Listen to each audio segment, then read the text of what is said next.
Boa noite, irmãos. Com muita alegria estamos aqui para mais um dia mais uma noite de louvor e adoração com nossos irmãos, mesmo em casa, mas ainda louvando a Deus.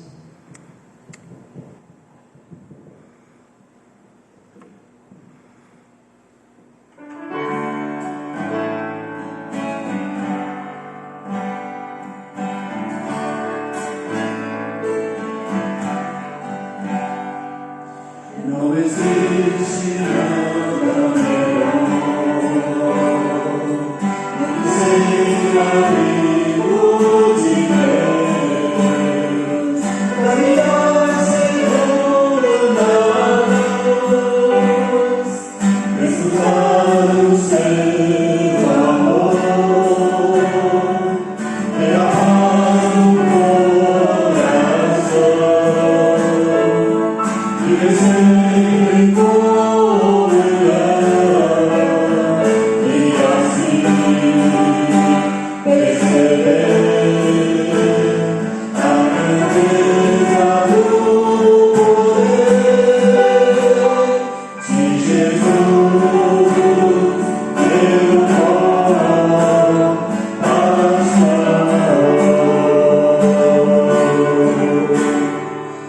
não existe nada melhor do que ser amigo de Deus, caminhar seguro na luz, escutar o seu amor, e a paz do coração, e sempre comunhão, e assim perceber a grandeza do poder de Jesus, meu bom pastor.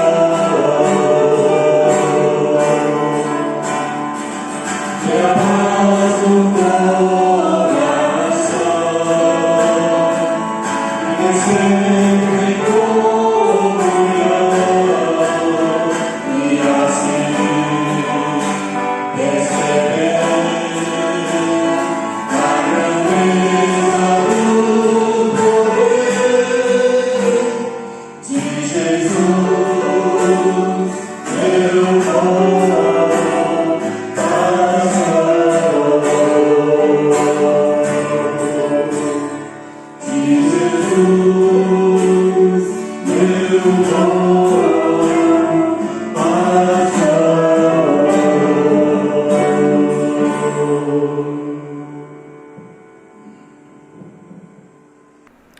Eu quero saudar os irmãos na graça e na paz do Senhor Jesus Cristo. Neste domingo, 3 de maio, à noite, nós queremos compartilhar com os irmãos mais uma vez a palavra do Senhor.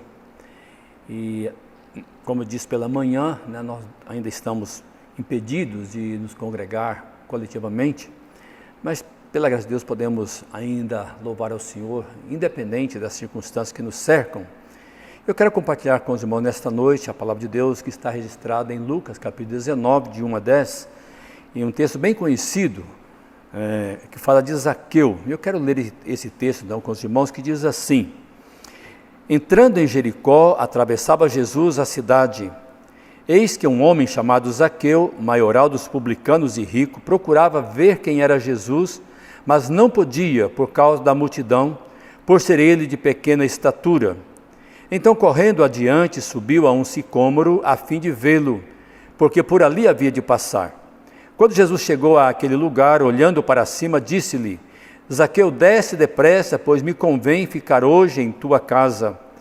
Ele desceu a toda pressa e o recebeu com alegria. Todos os que viram isso murmuravam, dizendo que ele se hospedara com homem pecador. Entremente, Zaqueu se levantou e disse ao Senhor: Senhor, resolvo dar aos pobres a metade dos meus bens, e se em alguma coisa tenho defraudado alguém, restituo 4 vezes mais. Então Jesus lhe disse: Hoje houve salvação nesta casa, pois que também este é filho de Abraão, porque o Filho do Homem veio buscar e salvar o perdido. Aqui nós temos o Senhor Jesus na sua ida, para Jerusalém, entendendo que o seu momento estava chegando, e ele então, diz o texto lá no capítulo 13, verso 22, e no capítulo 17, verso 11, que ele sai então ali da Galileia, e atravessa Samaria, Galileia, chegando então até Jerusalém. E nessa sua caminhada, ele ia fazendo os seus milagres, seus sinais, ensinando os seus discípulos naquele momento final da sua vida, pessoas que o seguiam, pessoas que estavam ali entendendo a razão pela qual ele veio, que era de fato instruir. Então nós temos aqui no texto lido de alguém que estava querendo ver Jesus, alguém que queria seguir Jesus, mas talvez de uma forma um tanto oculta. Ele não queria ser identificado, até pela sua posição, mas Jesus que conhece o coração, Jesus que conhece o nosso interior, ele consegue identificar aquele homem sedento e passando naquele local onde ele estava, o chama, o convida para estar na sua casa com ele por um instante, e lá estando, ele resolve tomar uma decisão preciosa de seguir Jesus. E o tema é exatamente esse, seguir a Cristo. Qual é o preço? Nós temos pessoas que seguem a Cristo, mas muitas vezes por interesses outros. E eu quero compartilhar algumas lições nos dois sentidos. Alguém que segue a Cristo, em primeiro lugar, por conveniência, ou seja, alguém que quer ter vantagem, alguém que quer se utilizar do fato de estar andando com Jesus, ou pelo menos em termos.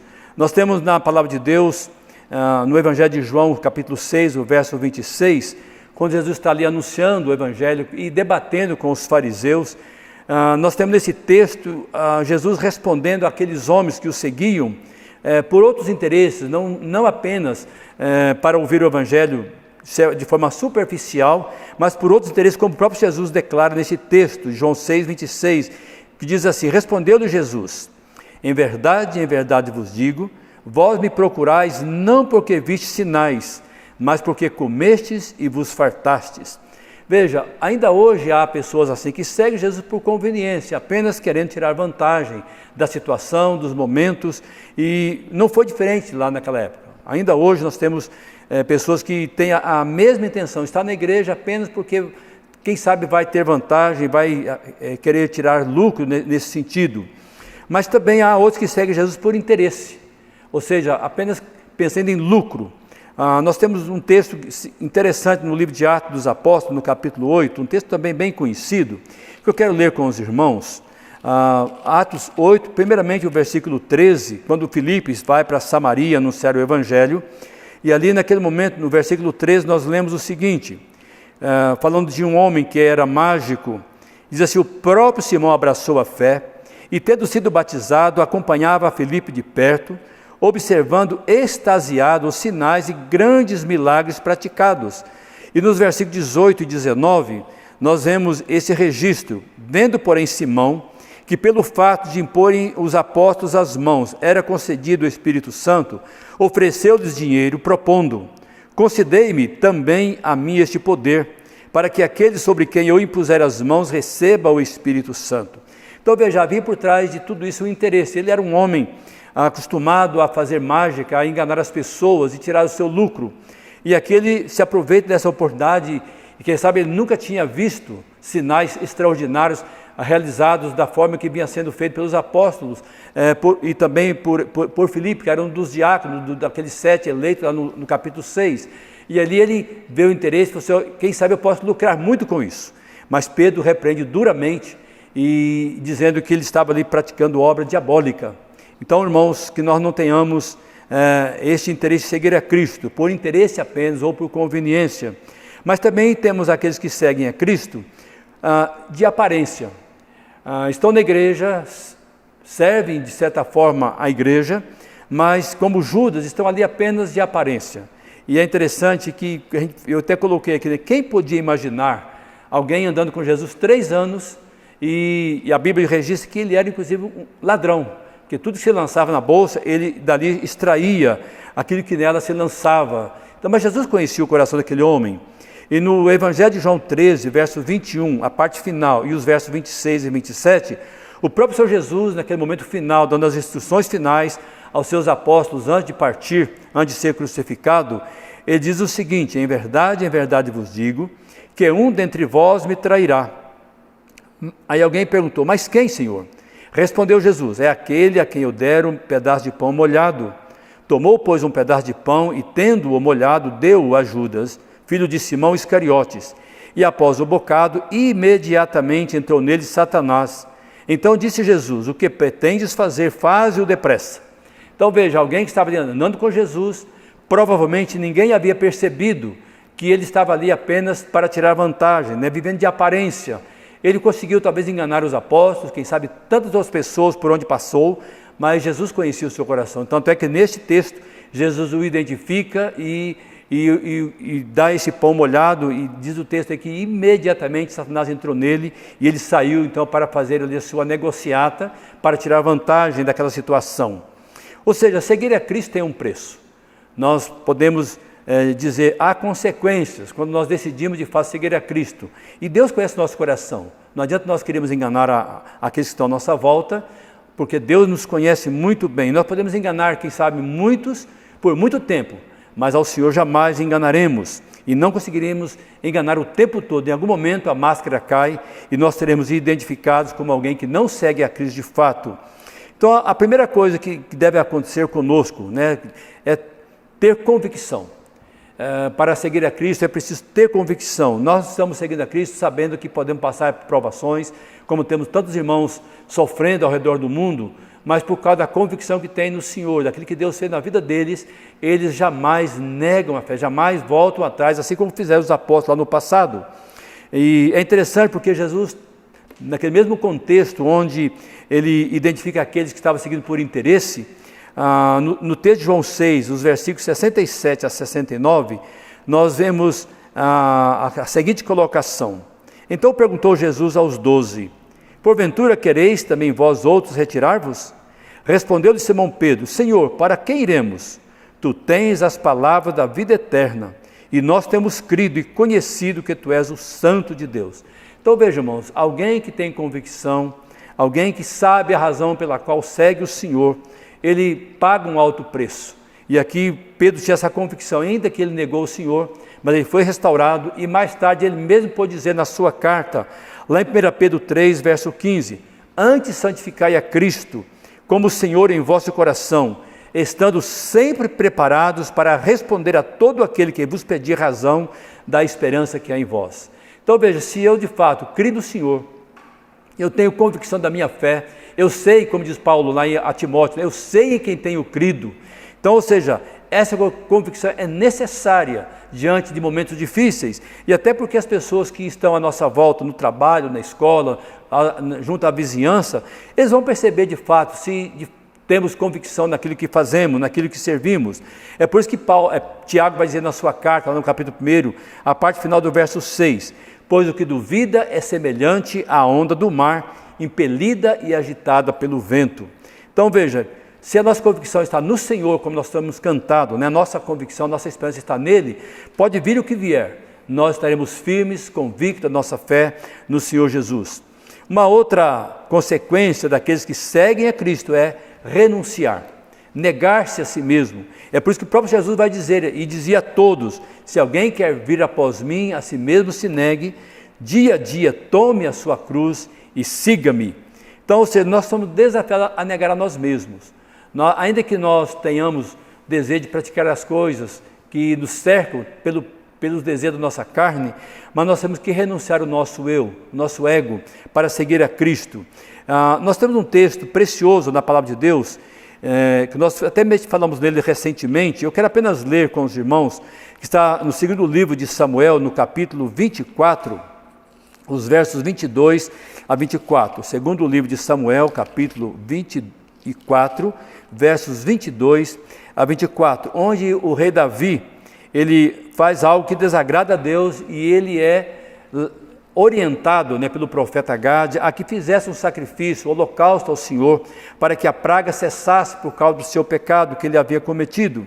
E nesse texto nós encontramos o seguinte registro: então disse Araúna a Davi: tome e ofereça ao rei meu senhor o que bem lhe parecer. Eis aí os bois para o holocausto, e os trilhos e a apeiragem dos bois para a lenha. Tudo isto ao rei Araúna oferece ao rei. E ajuntou: que o Senhor teu Deus te seja propício. Porém o rei disse a Araúna: não, mas eu te comprarei pelo devido preço, porque não oferecerei ao Senhor meu Deus holocaustos que não me custem nada. Então veja, Davi poderia muito bem aceitar aquela proposta, aquela oferta, mas ele declara com muita convicção, dizendo: olha, eu não oferecerei ao Senhor, eu não quero prestar culto ao Senhor que não me custe nada. E aí a Bíblia diz que ele pagou um preço altíssimo por aquele lugar, e ali ele fez o sacrifício, fez o holocausto, e o Senhor cessou a praga diante do seu povo. E também, irmãos, uma outra verdade daqueles que seguem ao Senhor, nós vemos que primeiro ele tem que ter convicção, segundo ele renuncia, ele nega-se a si mesmo, mas também é um caminho sem volta. Quando nós conhecemos a Cristo, quando nós entregamos a nossa vida a Ele, se de fato o fazemos com sinceridade, com convicção, é um caminho sem volta. Por isso que o próprio Jesus vai dizer lá no Evangelho de Lucas 9,62, ninguém que tendo posto a mão no arado, olha para trás, é apto para o reino de Deus. Então, se Deus nos chamou, nós temos que seguir em frente, aconteça o que acontecer, venha o que vier, nós devemos estar sempre caminhando na direção que nos leva ao Senhor. É por isso que Paulo vai dizer lá na sua carta aos Filipenses, dizendo, que ele, deixando as coisas que para trás ficam, avançando para aquelas que diante dele estão, ele prossegue para o alvo, para o prêmio da soberana vocação de Deus. Ou seja, ele entendeu que era um caminho sem volta. Mesmo passando pelas dificuldades, pela adversidade da vida, ele foi alguém que seguiu até o fim. E pôde dizer ao finalzinho da sua vida, quando escreve na sua segunda carta a Timóteo, dizendo ali: combati o bom combate, completei a carreira e guardei a fé. Agora, qual o resultado de tudo isso? Encerrando o nosso estudo nesta noite, é que há júbilo. Quando nós servimos ao Senhor, nós nos alegramos, nós temos paz no nosso coração. É por isso que a palavra de Deus vai nos dizer, no Evangelho de Lucas, o próprio Senhor Jesus dizendo, ali naquelas parábolas, quando fala da ovelha perdida e da dracma perdida, ele diz ali que aquelas pessoas, quando encontram a ovelha perdida e quando encontram a dracma perdida, houve grande alegria. E ele encerra dizendo que assim como há alegria na terra por algo que se perdeu, há muita alegria no céu quando alguém se arrepende, quando alguém aceita Jesus Cristo e ele desfruta de alegria e de comunhão com Deus. Que o Senhor assim nos ajude e nos dê, de fato, compreensão dessa verdade e que nós possamos seguir a Cristo, estarmos dispostos a pagar um alto preço para servi-lo melhor. E eu tenho certeza de que Ele nos honrará e nos dará vitória a cada dia no nosso caminhar e o seu nome estará exaltado através das nossas vidas. Eu quero orar também com os irmãos neste momento para que nós roguemos ao Senhor e que Ele de fato nos sustente na nossa fé, na nossa caminhada e que jamais venhamos a negá-lo, venhamos a envergonhá-lo. Senhor nosso Deus e Pai, nós te louvamos, nós te bendizemos, nós te adoramos, porque o Senhor é o nosso Deus. O Senhor um dia resgatou-nos através do sacrifício do Senhor Jesus Cristo e assim como Zaqueu, nós podemos entender que o Senhor veio para buscar em Cristo e salvar o perdido. E nós somos alcançados por essa graça maravilhosa. Rogamos, ó Pai, que o Teu Santo Espírito, o nosso Consolador, o nosso Ajudador, o nosso Instrutor, nos capacite a cada dia entender estas verdades e seguir ao Senhor com fidelidade, com interesse de coração, com integridade, ó Deus, fazendo aquilo que é do Teu agrado e que jamais venhamos a ter dúvida quanto à nossa fé. E mesmo nos momentos, ó Pai, que quem sabe a nossa mente duvidar, que o Senhor, através do Teu Santo Espírito, nos ilumine, nos dê graça, para que continuemos a servir ao Senhor e a seguir ao Senhor de todo o nosso coração. Nós oramos, Pai, com gratidão, no nome de Jesus. Amém. Que o Senhor assim nos abençoe.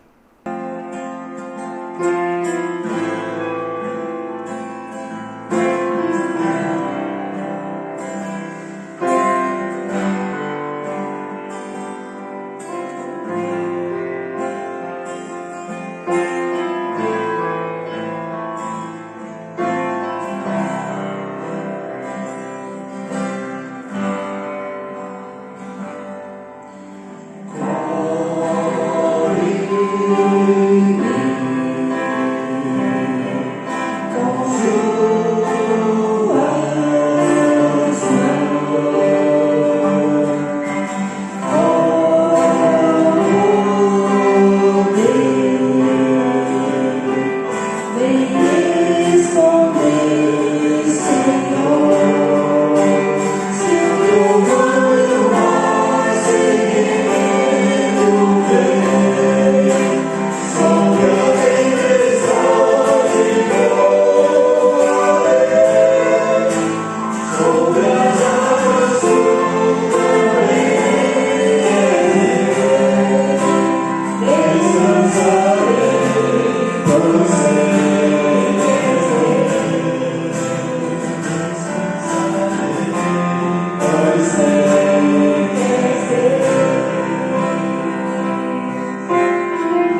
To